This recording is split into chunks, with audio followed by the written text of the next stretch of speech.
Hello everyone. Before we get into the main part of the video here, I just wanted to give a brief explanation as to why there is no Mannequin of the Month video this month so far. There will be. It'll be coming out mid-month. I'd actually lost my voice during the time I'd planned to film Mannequin of the Month, obviously once the poll came to an end over on Patreon. And that just precluded me filming, or at least filming in a way that would have been easily intelligible. So I've still got a little bit of a croak in my throat, but I can at least speak now and make myself and speak clearly and make myself understood. So that video will be coming out, Mannequin of the Month will be coming out mid-month because of that. It's just one of those things. What we're looking at today is an unboxing video, and this is once again a huge load of stuff sent over to me by my friend Ian in the US. And he sent me some bits and pieces which I've purchased, and I think looking at the size of the package, considerable amount more than that. So a big thank you again to Ian for sending this over. I always greatly appreciated the assistance in getting bits and pieces over to me, which I've bought in the US, and also very generously gifting me various bits and pieces as well. I don't think there's a huge amount of British Commonwealth, British Empire kit in this. I think it's quite a bit of it's actually US, but nevertheless, hopefully it will be of interest, and hopefully you'll find it interesting looking at these bits and pieces as I unbox them. So that's what we're going to have a look at now. So as is typical with these, I've opened the box up to avoid all the sound of tape and all the rest of it on the video, just to keep that to a minimum.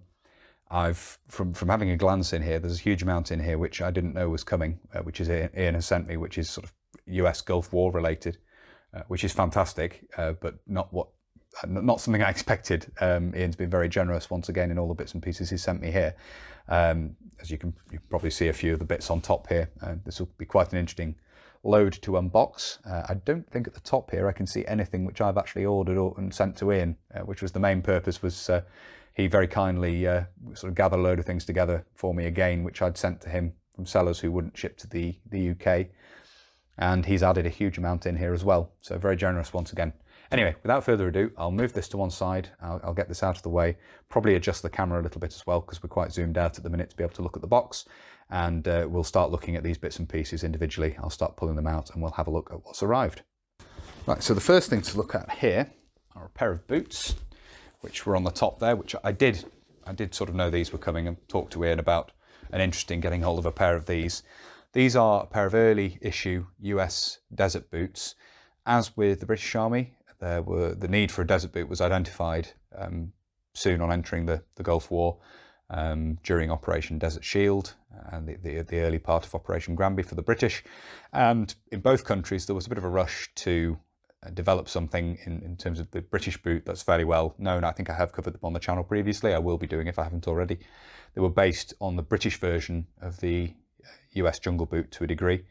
And obviously the US took their Jungle Boot and basically used that as something of a starting point. You can see there are a lot of design similarities here. I'm not going to talk about these in detail here, but I was very interested to pick up a pair of the early issue boots, and you can see these are made by Rosearch.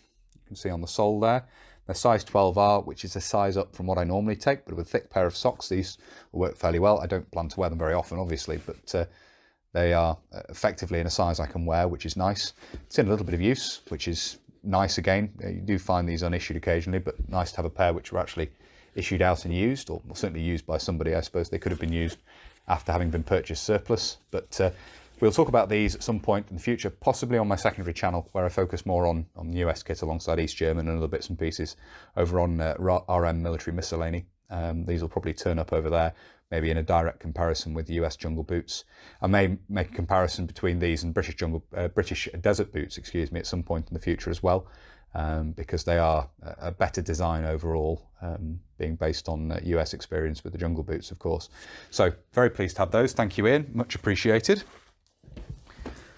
The next thing to look at here, we have a set of goggles.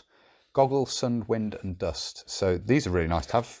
Apparently new in box. Let's open these up.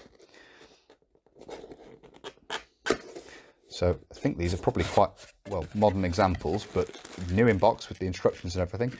And the case there, literally new in box, sealed in the plastic bag. These are the pattern of goggles which were in use during the Gulf War.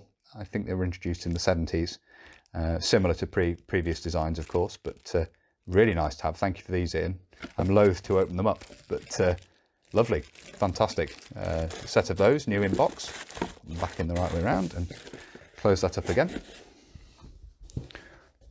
Another box here. Let's see what's in this. Let me get this open. Oh, what am I doing wrong here? Oh, sorry, it pulls open that way. What have we got in here? So this is, this is something, it's a little bit different. I wanted for my English Civil War kit a period correct clay pipe. So that's still, it's from the Old Dominion, Jamestown. It's based on one which was found in an archaeological dig at Jamestown. That is a original 17th century pipe. So I'm not going to bother tearing the bubble wrap and everything off there, but that's for my sort of 17th century English Civil War kit, which I've done a little bit of with my friend David at Wythenshawe Hall in Manchester, which has a bit of English Civil War history to it, so nice to do. Jumping back to Gulf War stuff, here we have a camouflage net, or you can see here, cover individual camouflage desert specifically, and this is made in the US desert, 5-color desert camouflage, obviously commonly referred to as choc chip or cookie dough, because it does look a bit like that with chocolate chips in. One of my favourite camouflage patterns. There was some talk of the British Army actually introducing this rather than the two-tone desert DPM, but in the end that was shelved, and there had been intention, I think, to actually purchase US uniforms at one point because of the issues in procuring a desert uniform for the Gulf, but that never happened. But interestingly, you see the net in use on helmets during Operation Telic. Certainly some of the parachute regiment soldiers involved, their helmets are camouflaged with a covering of this over the top, which is quite interesting to see. So this is really nice to have. Again, a roll of that new in the packaging. So thank you for that, Ian. Everything we've looked at so far, apart from the pipe, is a gift from Ian, so extremely generous. Another very generous gift is a Pasgat with the correct, obviously, again, as I say, the 5-color desert camouflage cover, as used in the Gulf. It was actually during the Gulf that it was noted that this really wasn't a very good desert camouflage, and or was found to be wanting, and the 3-color was introduced soon after. I think was intended for trial in the Gulf, but didn't actually reach the theatre beforehand. Something Ian mentioned, he's mentioned this, and it now makes sense, is actually having the camouflage band with the cat's eyes tied on to the helmet using a little loop at the back here to stop it riding up and coming off, and over here and over here through the buttonholes on the foliage buttonholes on the cover. So that's quite interesting, and you can see the liner and everything in here, very reminiscent of the M1, of course, in the early Pasgat. So this is something which, again, extremely generous of Ian, and thank you very much once again for this, Ian. Yes, was not expecting this, and yeah, fantastic addition. I hadn't been a little bit tempted to collect a bit of US Gulf War kit for a while, and this has sort of made things easier in that regard, I think it's fair to say. Certainly inspired me perhaps to get some other bits and pieces together. Right, what do we have in here? So we have something in US woodland print. There is some more British kit and stuff in here as well, other kit. I'm not sure how much British kit there actually is, but most of what we've looked at, I think everything we've looked at apart from the pipe so far has been US, which is fantastic. It's all gifts from Ian, as I say, which is very kind of him. So we have here don't think it's quite waterproof, but a Parker or windproof of some description. Not familiar with this pan, but US, I would imagine, because of the woodland print. Have a look at the label here. So yeah, Parker Extreme Cold Weather. And you have here, how many details on it? 87. So it's an 87 contract number. Nylon. Parker Extreme Cold Weather camouflage, and obviously details on the care and everything there. So that's something I wasn't actually aware of previously. Quite a nice garment from what I can see. That's really quite a good design. Looking at the quality of the manufacture and everything, looks really good. So that'll be something that's interesting to have a look at in more detail at some point in the future. Typical of US kit, even in the late 80s. Very nice bit of kit, that, by the look of it. Right. Aha, so something, it isn't British, but it's British relevant, shall we say. Let's sorry, a little bit of bubble wrap scrunching there. In this foil, which I think it's probably possibly been wrapped in to protect it, although Ian referred to this as a shiny thing, so it could just be a rip on that. Let's pull this out of the side here. Oh, no, well, I will have to unwrap it all the way. There we go. So we have here a Magellan GPS unit. I've been keeping an eye out for one of these for a while. They turn up occasionally. This one is working from what the seller showed. They did show it powered up. And it's as you see, a Magellan Nav 1000M. And this pattern of GPS unit was used by the SAS during the First Gulf War, quite famously. There are also photos out there showing Royal Engineers survey units at least training with these. Whether they actually used them in the desert or not, I'm not sure, but certainly they did train with them. It's a slightly smaller and a more portable unit than the one we've previously looked at, the Trimble Trim Pack, which we've looked at previously on the channel, which were also used. So more convenient, certainly from men who are having to operate on foot. It's a lot easier to carry. It's probably about half the size overall, and certainly lighter. So a really nice thing to have, and this will be showing up in a future video. And it does work as far as I'm aware. The battery compartment was nice and clean. So as I say, we'll be having a look at this. Little antenna flips up like that. We'll be having a look at this in more detail in the not too distant future, all being well. So that's fantastic. That's one of the things I did purchase and Ian has shipped over to me. So thank you for receiving that, Ian, and sending it on. What else do we have in here? So we have a poncho liner. I don't actually have one of these in any pattern or in any form. So we found the label. So this is it's not particularly clear there, unfortunately, but we have a liner. Oh, a liner wet weather poncho. There we go. So that's the official designation. I was just looking to see if we could find. Can't quite read the. I think it's an 80s example. Looking at the DLA there. But a nice thing to have, thank you. I think the modern US Army terminology for it is a WUBI, the slang term. I think the Marines still refer to them as poncho liners. But very kind of you to send this in. Again, this is a gift, so that's really rather nice to have, and something I don't have. I haven't added to the collection previously of a US kit, so that's a nice addition to that. Something Commonwealth here I immediately see from pulling it out of the bag. Australian bandolier, and I think we have some clips in the end there, or there's some Aussie bits and pieces in here as well. So we've got so we have an Australian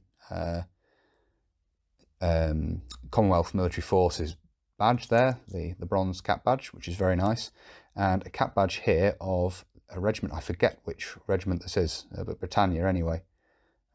So very pleased with that. That's a nice thing to have.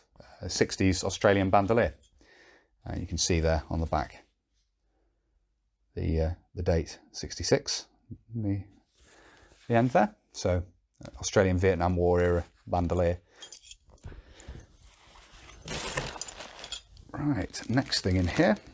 This is, I'll get this out of the plastic here.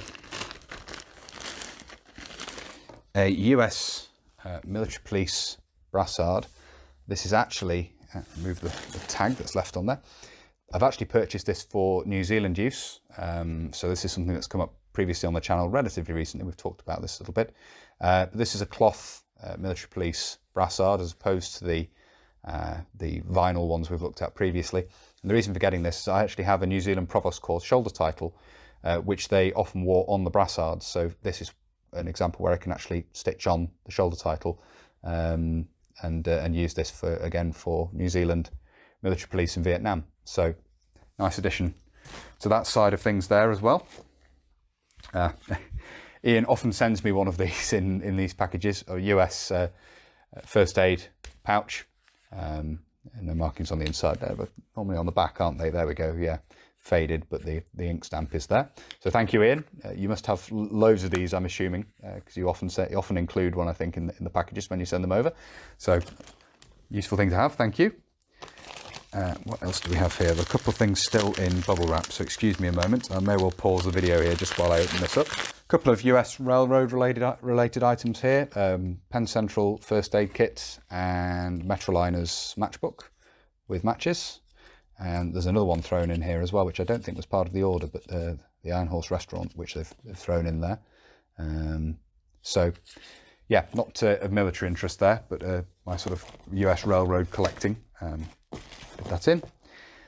Something Ian found for me, which was very kind of him, is an original Colt magazine, and these were used certainly in the Gulf. You can see where the finish is worn down, you get sort of a gold tone showing through, and these are clearly used in the Gulf with the SA-80 to some degree, much better than the R&G magazines, of course. So I was keen to have one of these, and it's a nice example. Thank you very much for that, Ian, much appreciated.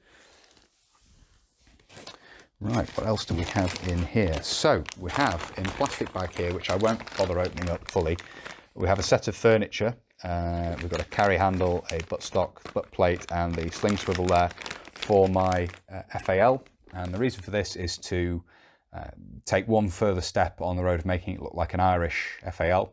And I still need to get the grenade sight to do that, really, which are seemingly impossible to find now, or nearly impossible to find. So if anyone has a source for one of those, I'd be very interested to hear from you. But we have the correct pattern of wooden butt, sling swivel, carrying handle and butt plate there, which means that I can, as I say, modify it to look more like an Irish issue FAL, and the grenade sight would really finish that off, and it would be then suitable, it would be accurate for an Irish issue FAL. So that's a rather useful thing to have, and a nice step forward in that particular project. Right, we have something here which I'm going to have to again possibly pause and get into, so just give me a moment and we'll have a look at this. More railroad related items here. We have Metroliner's again cocktail cup and little miniature that would have been used for serving from the bar on board of Metroliner's. So the little railroad related couple of bits there. Right, what else do we have in here? So we've got something which again is US related, Vietnam War related in this instance. Something I was very happy to pick up. This is a nice poplin, non-ripstop poplin jungle or tropical combat jacket rather. It has had insignia at some point in the past, but the fading and so forth where that has been isn't too bad. You can see we have had a tape there. The US Army tape is still present, which is quite nice. I can't remember if this it certainly had the size label in. I can't remember if it had the label in lower down with the details, or whether that had been removed. Anyway, that's by the by. It's a nice example of the third pattern of tropical combat jacket in non-ripstop poplin. I was very interested to pick up an original example of one of these, and here we have it. So very pleased with that. Quite nice overall condition, that one. So we've got a few little bits to look at here, a few books. One is R&R information book dealing with Australia. So this is a US R&R brochure, basically dealing with Australia as an R&R location, which I thought would be quite interesting to get hold of and have a look at. So got that there. A couple of Gulf War related books. We've got Operation Granby, Desert Rats, Armour and Transport in the Gulf War. Now this is obviously primarily photographs, so we've got the page stuck together there, primarily photographs of vehicles and so forth, but included as well, there are quite a lot of photographs which show troops and personal equipment and so forth as well. So that's a useful thing to have, and they are quite hard to find over here, but they fetch a premium. They're quite expensive, and this one turned up in the US for a very good price, and Ian was kind enough to let it send it over to him so he could send it on. And just another one that came up extremely cheap, I think possibly even from the same seller, which is Land Power, the Coalition and Iraqi Armies, Desert Storm Special 1, which is just an Osprey book, but again has quite a lot of nice photographs in it, nice colour photographs in the centre section, which are quite useful references. So again, nice to have. Obviously, Osprey titles you've got to sort of take with a pinch of salt and maybe know a bit about the subject matter ahead of time, but this particular example does have quite a lot of nice photographs in it. So pleased to have all those there. Right, continuing to dig down. Another Gulf War related item is this book, and this turned up one thing I often like to do is where I see someone reading a specific book in a photograph, I like to try and find a copy of that book and preferably the right edition, the right print. And this is one which showed up in a photograph, I think, of a chap in the Army Air Corps reading a copy of this book. So I wanted to try and find a copy, and it turned out to be the US print. So where he picked it up from, not exactly sure, but obviously I can imagine books of US print would be circulating out in Saudi Arabia. So picked up an example of that. It's just something I like to do in terms of collecting the small kit. And I think we're getting to the bottom here now. A pair of spurs, which again for the 17th century kit, so something a little bit different there. A pair of Rowell spurs for my 17th century kit for a dragoon setup I'm working on. These will be modified for that purpose, but will form a nice basis for that.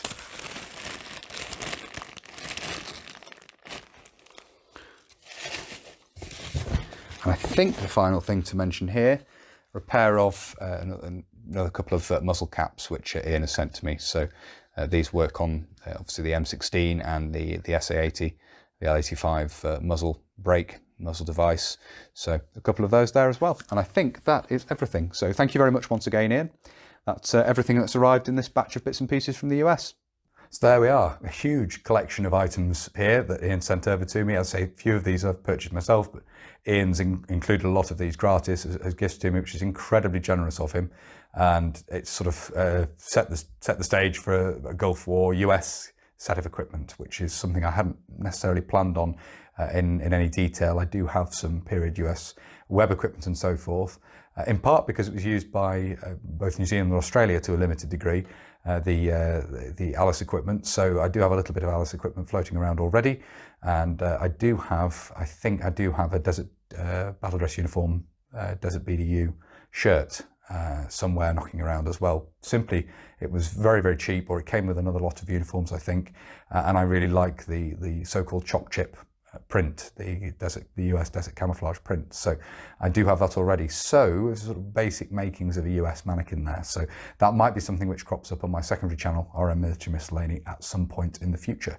But I do hope you found it interesting looking at this, as I say. If you have, and you'd like to see more of this sort of thing, please do consider subscribing to the channel if you haven't already. And whether you're newly subscribing or you've previously subscribed, please do make sure you hit the little bell, the notification button down below, and that will of course alert you when I upload future videos.